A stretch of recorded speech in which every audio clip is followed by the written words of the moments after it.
Hello दोस्तों, एक बार फिर से स्वागत है आपका हमारे चैनल क्षमा स्टडी चैनल में। तो आज हम पढ़ने जा रहे हैं ज्योग्राफी का एक और इम्पोर्टेंट चैप्टर परिवहन एवं संचार का पार्ट 3, जो कि बहुत इम्पोर्टेंट है। तो चलिए अपनी वीडियो को शुरू करने से पहले अगर आपको हमारी वीडियो पसंद आती हो तो लाइक कीजिए, शेयर कीजिए और हमारे चैनल को सब्सक्राइब करना बिल्कुल मत भूलिएगा।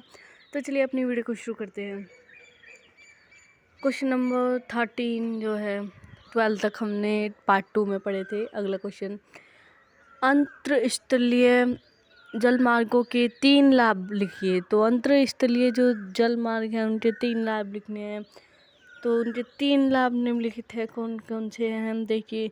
यातायात के जो सभी साधनों से जलमार्ग सस्ते तथा सुगम होते हैं। जो यातायात के साधन हैं उनमें से जो जलमार्ग होता है वो बहुत ही सस्ता होता है और सुगम होता है।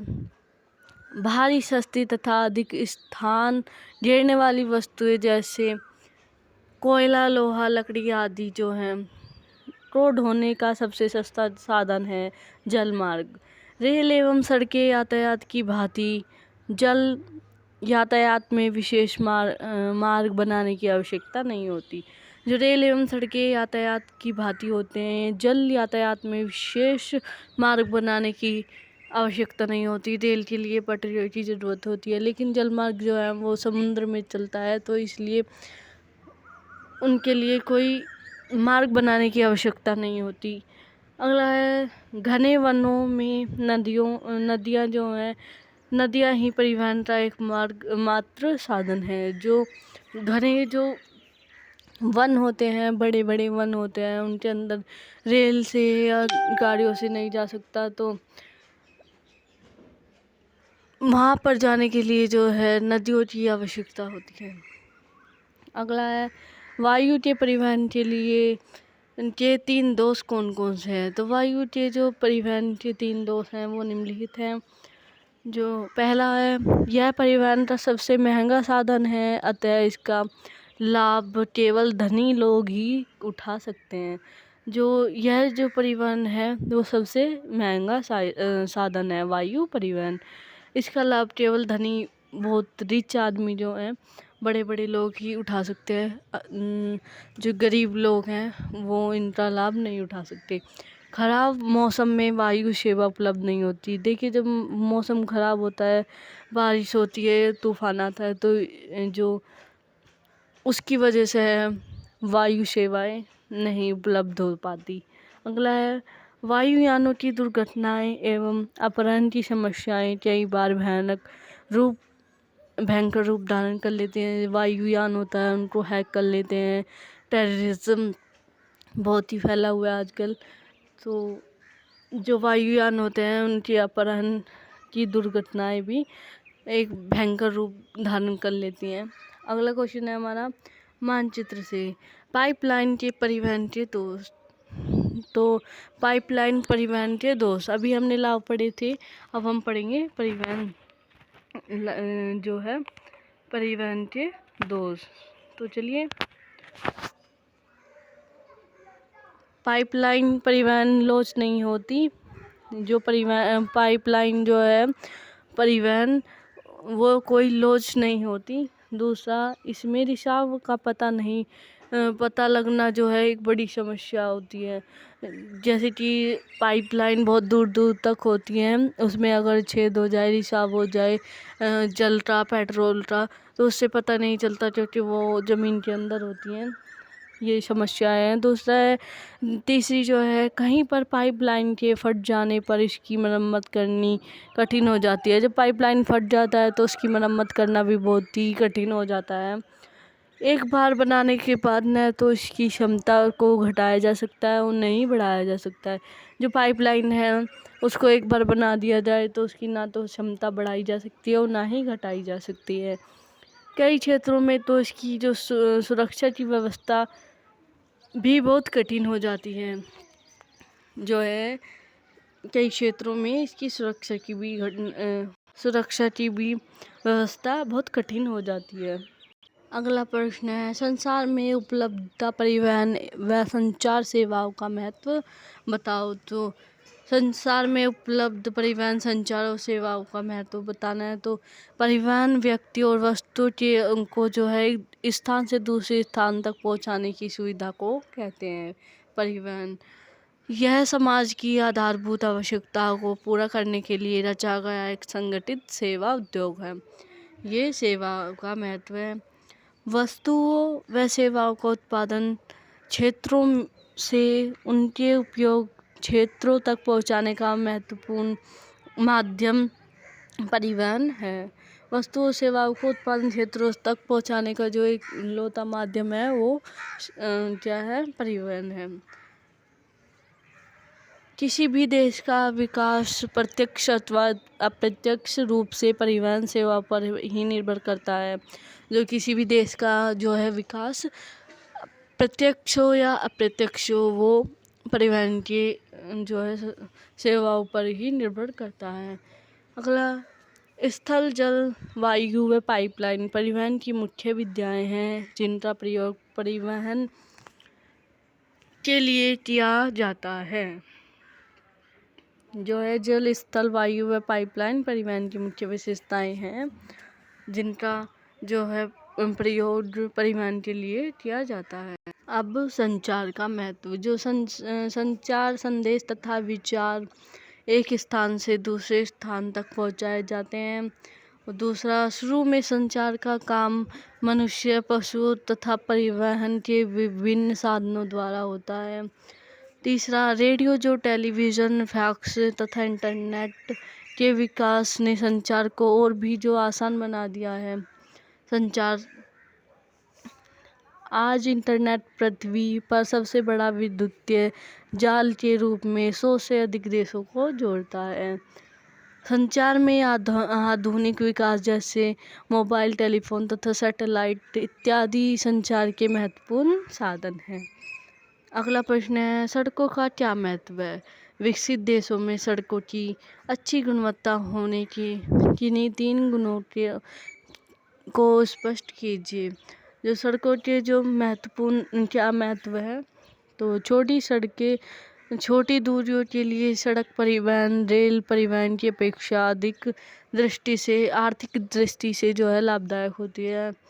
सड़कों द्वारा घर घर तक वस्तुओं को पहुंचाया जाता है। ये हो गया सड़कों का महत्व।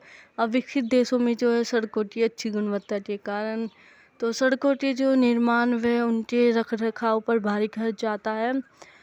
विकसित देश में अच्छी गुणवत्ता वाली सड़कें सर्वत्र पाई जाती हैं। जो विकसित देश है उनके पास पैसा अधिक होता है तो उनके जो है उनकी सड़कों की गुणवत्ता अधिक होती है, पक्की होती है, उन पर बहुत अधिक खर्च किया होता है सरकार द्वारा। तो सड़कों की परतों पर मोटाई अधिक होती है, उनमें लगने वाली पदार्थ सामग्री अच्छी गुणवत्ता वाली होती है। प्लास्टिक अपशिष्ट को पिघलाकर तारकोल में डालकर जो सड़कों के निर्माण में प्रयोग किया जाता है। तीसरा, परिवहन शब्द की परिभाषा दीजिए। उत्तरी अमेरिका के महामार्गों की किन्हीं 4 विशेषताओं का वर्णन कीजिए। तो परिवहन व्यक्ति और वस्तुओं को एक स्थान से दूसरे स्थान तक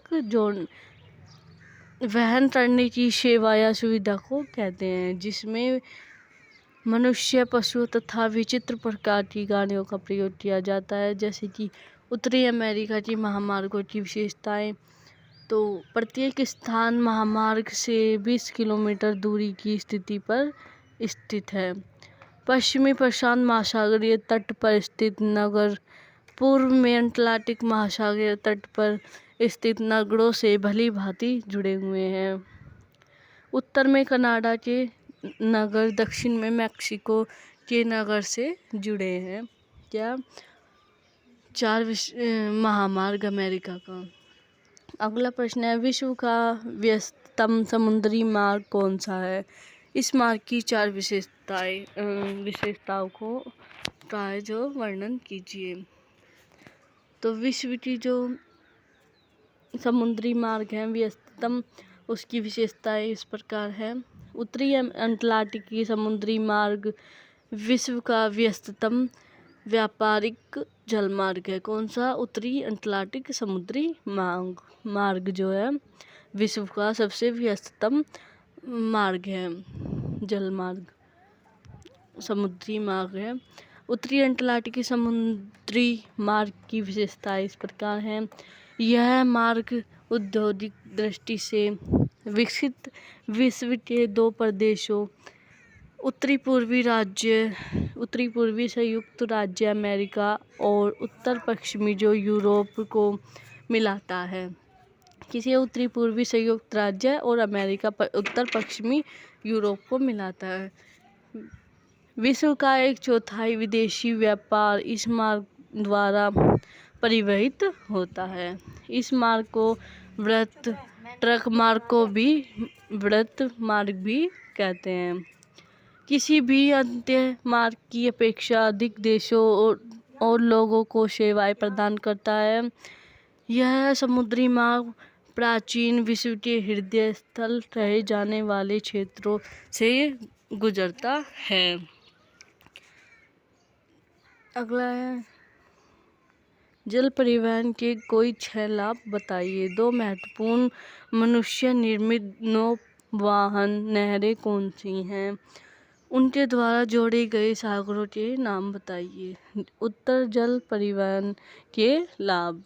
तो जल परिवहन के मार्गों का निर्माण नहीं करना पड़ता। तो जल परिवहन के जो मार्ग हैं उनका खुद ही निर्माण रहता है। नदी नहरें और समुद्र महामार्ग जो महासागर है एक दूसरे से जुड़े होने के कारण विभिन्न आकार के जहाज चल सकते हैं। यह परिवहन का बहुत ही सस्ता यह जो परिवहन होता है जलमार्ग का वो बहुत ही सस्ता पड़ता है। पानी पर कम घर्षण के कारण ऊर्जा खपत का मूल्य अपेक्षाकृत कम होता है। इनके निर्माण एवं निर्वाह पर कम लागत लगती है। भारी तथा अधिक मात्रा में उत्पादों के दूर देशों के लिए परिवहन का बहुत उपयोगी माध्यम है। मानव निर्मित नहरें। पमाना नहर अटलांटिक महासागर और प्रशांत महासागर को जोड़ती है। दूसरा है स्वेज नहर जो मानव निर्मित है, भूमध्य सागर और लाल सागर को आपस में जोड़ती है। अगला प्रश्न, वे कौन सी विद्याएं हैं जिनके द्वारा साइबर स्पेस मनुष्य के समकालीन आर्थिक और सामाजिक स्पेस की वृद्धि करेगा?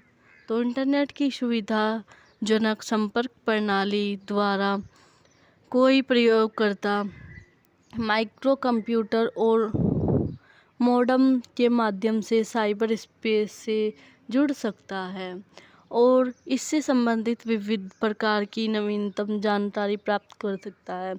इंटरनेट की सुविधाजनक जो संपर्क प्रणाली है उसके द्वारा से प्रयोगकर्ता माइक्रो कंप्यूटर और मॉडेम के माध्यम से साइबर स्पेस से जुड़ सकता है और इससे संबंधित जो विभिन्न प्रकार की नवीनतम जानकारी प्राप्त भी कर सकता है। साइबर स्पेस इलेक्ट्रॉनिक कंप्यूटरीकृत क्षेत्र का विश्व है जो इंटरनेट और वर्ल्ड वाइड वेब जैसी प्रौद्योगिकी से संचालित होता है। सूचना संसार आज भी कार्यालय, जहाज या कहीं भी हो सकता है। इलेक्ट्रॉनिक नेटवर्क ने मानव इतिहास में अद्वितीय उन्नति की है। विगत 5 वर्षों में वैश्विक प्रयोक्ता होते हैं संयुक्त राज्य अमेरिका विकासशील देशों में से स्थानांतरण हुआ है। संयुक्त राज्य अमेरिका में प्रयोगकर्ताओं का प्रतिशत जो अंश 1995 में 66% और 2005 में 25% रह गया। अब विश्व का अधिकांश प्रयोगकर्ता संयुक्त राज्य अमेरिका, ब्रिटेन, जापान, चीन और भारत में है। क्योंकि जो प्रतिवर्ष लाखों नए ग्राहक इंटरनेट से जुड़ चुके हैं, अतिरुच जो सूचना संसार के आकार प्रयोग तथा महत्व में वृद्धि हो रही है। इसके अंतर्गत ईमेल व इलेक्ट्रॉनिक वाणिज्य भी शामिल है। संक्षेप में जो है विस्तार से कहा जाए, जो दूर संचार क्रांति ने मानव जीवन है, सामाजिक और आर्थिक क्षेत्र पर काफ़ी विस्तार कर दिया है। अगला जो है महासागरीय मार्गों के प्रमुख लाभों का वर्णन करें। महासागरीय मार्ग सभी दिशाओं में मुड़ सकते हैं। मुड़ने वाले मार्ग हैं महासागरीय मार्ग। इनके लिए किसी रखरखाव की जरूरत नहीं होती। महासागरों का मार्गों के रूप में इस्तेमाल करना पर्यावरण के साथ अनुकूलन करना है। एक महाद्वीप से दूसरे महाद्वीप तक भारी पदार्थ का लंबी दूरियों के लिए जो परिवहन समुद्री मार्ग द्वारा करना स्थल या वायु परिवहन की अपेक्षा सस्ता पड़ता है। आधुनिक यात्री व मालवाहक जहाज़ों में शीघ्र नाशवान वस्तुओं के लिए प्रतिशन कोष्ठक व टैंकरों की आधुनिक सुविधाएं होती हैं। कैंटरों के प्रयोग ने तथा राडार व बेतार के तार आदि ने नौ परिवहन संबंधी सूचनाओं ने इस मार्गों द्वारा परिवहन को और भी अधिक सरल बना दिया है। कंटेनरों के प्रयोग ने जो है राडार व बेतार के तार आदि नौ परिवहन संबंधी जो सुविधाएं हैं उनके मार्गों का जो परिवहन होता है उनको और भी अधिक सरल बना दिया है। मानचित्र संबंधी कार्य विश्व के मानचित्र में दिखाओ और पहचानो, बहुत ही इम्पोर्टेंट है। इंग्लैंड का महत्वपूर्ण पत्तन, तो लंदन जो है इंग्लैंड का महत्वपूर्ण पत्तन है। कनाडा के पश्चिमी तट पर स्थित पत्तन, तो वैंकूवर जो है कनाडा के पश्चिमी तट पर स्थित पत्तन है। ब्राज़ील के तट पर स्थित पत्तन रियो डी जेनेरो ब्राज़ील के तट पर स्थित पत्तन है। तो दक्षिण अफ्रीका के सुदूर दक्षिण सिरे पर स्थित पत्तन केप टाउन जो है दक्षिण अफ्रीका के जो सुदूर दक्षिण सिरे पर स्थित पत्तन है केप टाउन। ऑस्ट्रेलिया के दक्षिणी तट पर स्थित पत्तन मेलबर्न जो है ऑस्ट्रेलिया के दक्षिणी तट पर स्थित पत्तन है। अगला यूरोपीय रूस का हवाई पत्तन मास्को जो है यूरोपीय रूस का हवाई पत्तन। फ्रांस का महत्वपूर्ण हवाई पत्तन पेरिस। जर्मनी का महत्वपूर्ण हवाई पत्तन बर्लिन। सऊदी अरब का हवाई पत्तन जेद्दा और ब्राज़ील का हवाई पत्तन ब्राज़ीलिया। तो ये थे इम्पोर्टेंट क्वेश्चन आंसर ज्योग्राफी के परिवहन एवं संचार के ऊपर। तो अगर आपको हमारी वीडियो पसंद आई हो तो लाइक शेयर और हमारे चैनल को सब्सक्राइब करना बिल्कुल मत भूलिएगा। तो मिलते हैं अपनी अगली वीडियो में, तब तक के लिए बाय।